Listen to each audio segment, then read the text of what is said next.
Avec la vague de coups d'État en Afrique de ces dernières années, s'il y a bien un terme qui a refait surface dans les titres des médias, c'est homme fort. Brice Oligui Nguema, nouvel homme fort du Gabon. Capitaine Ibrahim Traoré, le nouvel homme fort du pays. Général Abdraman Tchani, nouvel homme fort du Niger.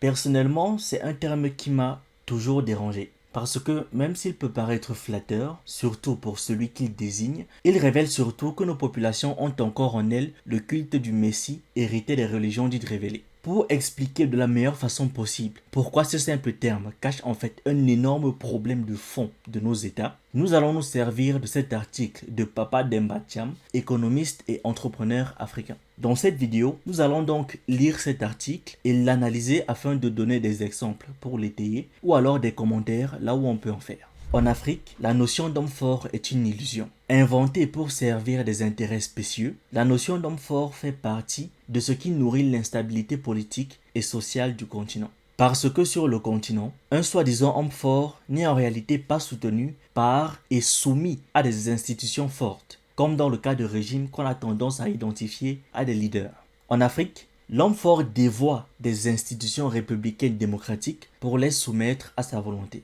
Ce faisant, il affaiblit et décrédibilise ces mêmes institutions qui devraient être les garants de sa légitimité populaire. Une telle situation lui permet d'anéantir provisoirement toute forme d'opposition républicaine pour se retrouver tout seul, lui et son régime, en face de populations énervées, parce qu'appauvries, affamées et humiliées de devoir mendier en étant assises sur des tas de richesses. L'illusion de l'homme fort explique pourquoi des dirigeants africains ne durent au pouvoir que le temps de voir leur malgouvernance économique, sociale et sécuritaire produire davantage de pauvreté, soulever leur population contre eux-mêmes et offrir ainsi à des militaires l'opportunité et le prétexte de les renverser.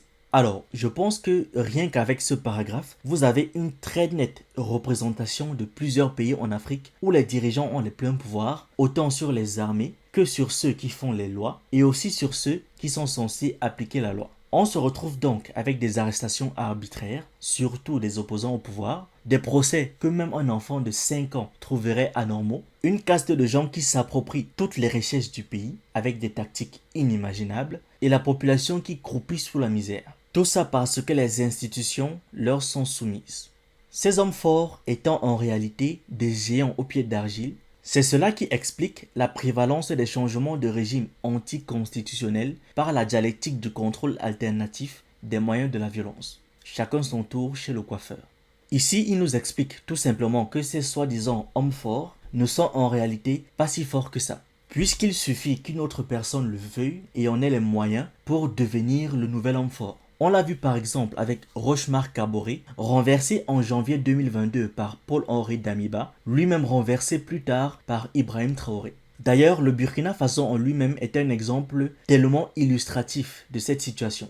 Sur cette page Wikipédia, quand vous regardez comment est-ce que les présidents de ce pays ont accédé au pouvoir, tout ce qu'on peut lire, c'est coup d'État, transition et révolution. Avant de faire cette vidéo, je n'en avais absolument aucune idée. D'aucuns se demandent alors, pourquoi il n'y aurait pas, en Afrique, des hommes forts qui durent au pouvoir, à l'image de ceux qui ont joué des rôles déterminants dans la transformation de leur pays. Ils citent souvent des dirigeants de Chine, d'Union soviétique, de Russie, de Malaisie ou de Singapour. Mais ces dirigeants ne sont pas des hommes forts au sens africain du terme.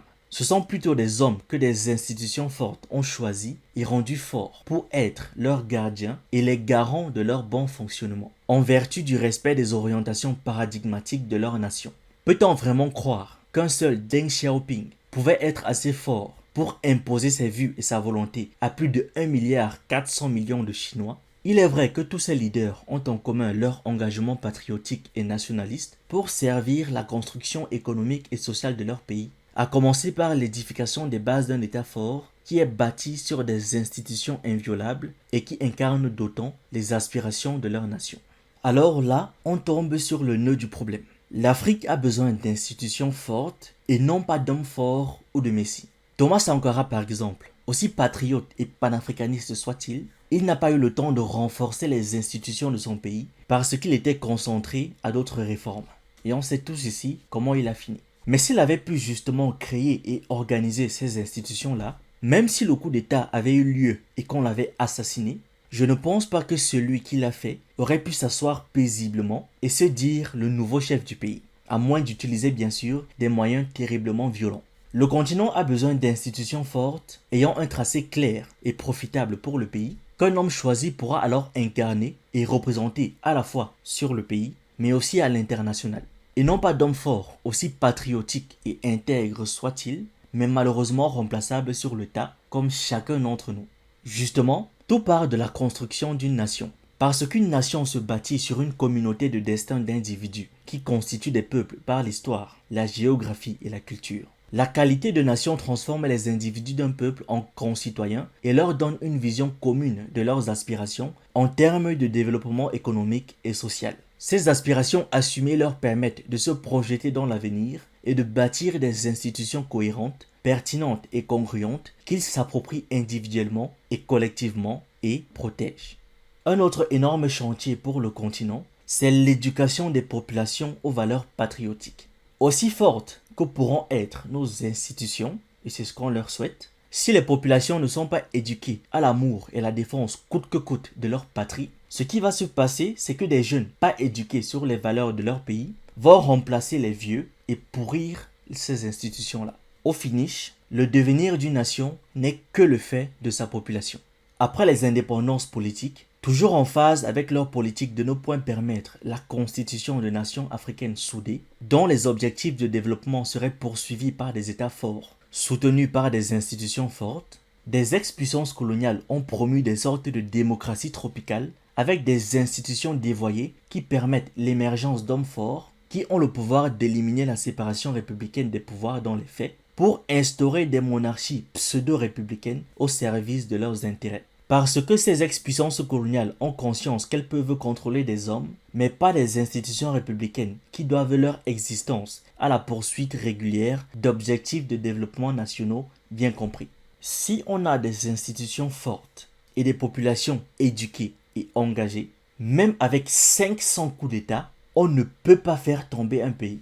Pourquoi? L'institution tient debout même sans le président qui la représente. Et ensuite, grâce à l'éducation tout court, mais surtout à l'éducation, à l'amour de la patrie, beaucoup plus de personnes au sein du peuple sont capables de remplacer l'ancien président, de continuer son travail comme si de rien n'était et peut-être même de l'améliorer. J'ai même lu un gouvernement africain récemment introduire la nécessité de changer la constitution de son pays en écrivant « Comme le développement économique est le nouveau paradigme ». Ce lapsus cérébral serait-il une confession publique officielle qui acte le fait que ni le gouvernement auteur de ce changement dans la constitution de son pays, ni ceux qui l'ont précédé depuis son indépendance politique, n'ont pas réellement travaillé pour le développement de leur pays? Comment alors s'étonner qu'ailleurs, dans les mêmes conditions constitutionnelles, de jeunes militaires récupèrent les frustrations populaires issues d'une fatale fabrique de pauvreté structurelle politiquement assumée par des institutions dévoyées, pour commencer par déclarer vouloir refonder les mêmes institutions de leur pays pour les asservir enfin au développement économique et social de leur population?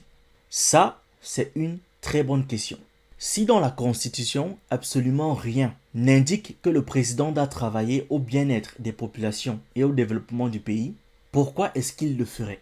Et encore plus s'il a tous les pouvoirs concentrés dans sa seule main. Et après, on s'étonne qu'il y ait des coups d'État et que leurs auteurs les justifient en disant par exemple qu'ils ne pouvaient pas laisser la situation politique et économique du pays continuer à s'enliser. Au vu de ce qui précède en Afrique, refonder les institutions républicaines me semble une exigence pour la plupart des pays pour soutenir la cohésion de leur nation. Parce qu'une nation ne peut être qu'une communauté de destin comprise et acceptée. Parce qu'une véritable nation n'exclut pas une partie de ses citoyens de son développement économique et social. Autrement, les mêmes causes produisant les mêmes effets, des gouvernements qui animent des institutions dévoyées risqueraient toujours d'être renversés. C'est une question de cycle de fabrique de pauvreté et de frustration populaire.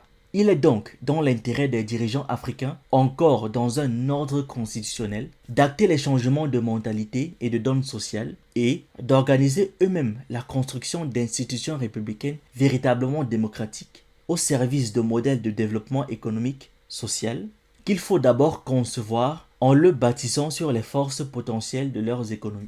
C'est aussi l'intérêt des puissances économiques partenaires de l'Afrique que de changer de modèle de pensée et de chercher maintenant à nouer des partenariats stratégiques pour une prospérité partagée si elles ne veulent pas disparaître de l'Afrique, simplement parce que plus rien ne pourra être comme avant.